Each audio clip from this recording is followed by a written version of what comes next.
Welcome back to Clear LED Inner Kitchen, where we serve up the freshest insights on LED displays and technologies. I am Jay Earl.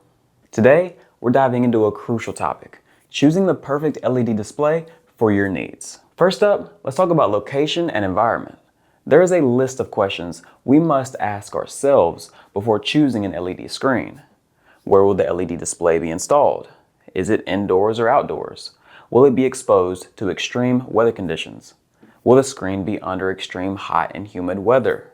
These factors will determine the type of display you need and its durability. The good news is there is a vast variety of LED displays, and there will always be a type of LED that suits a specific need. Before we delve deeper into specifications such as brightness and resolution, let's take a moment to talk about the three main ingredients that make up a specific type of LED display. Whether your screen is indoor or outdoor is an important factor to consider while choosing an LED display. Outdoor displays are built to withstand harsh weather conditions, ensuring visibility in bright sunlight and resistance to rain or snow.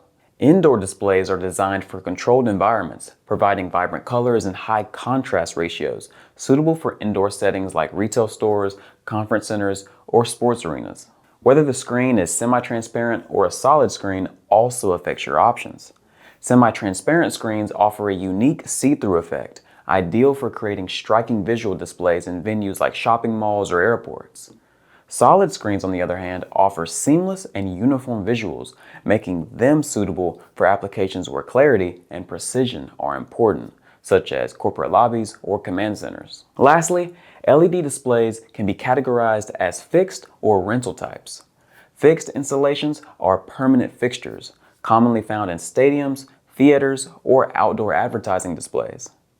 Rental displays, on the other hand, are modular and versatile, making them ideal for events, concerts, or temporary installations where flexibility and portability are key. According to your needs, you can mix and match these three ingredients and look for a type of LED display that is tailored to your needs. Now that we have learned of the types of LED displays available, let's talk about factor number 2, pixel pitch and its relationship with viewing distance and resolution. Understanding how pixel pitch affects viewing distance and size is crucial to ensure your LED display delivers optimal performance for your audience. Pixel pitch refers to the distance between the center of one pixel to the center of the adjacent pixel on an LED display. It is typically measured in millimeters and plays a significant role in determining the display's resolution and image clarity. LED displays with smaller pixel pitches are more suitable for closer viewing distances because the pixels are densely packed. The images appear sharp and detailed, even up close.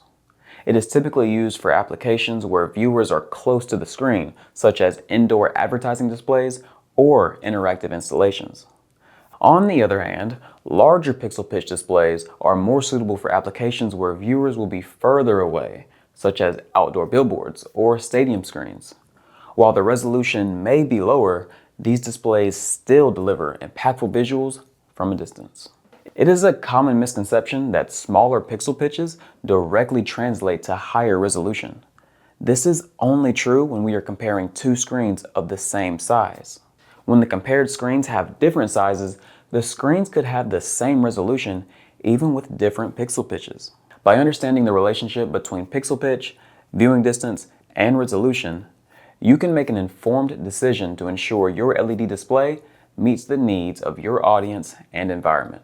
Today, we have learned the three main features that make up an LED display and the importance of pixel pitch and viewing distance. In the next part, we'll explore more about resolution, budgeting, content capability, and integration. This is Jay Earl, and we'll see you in part 2.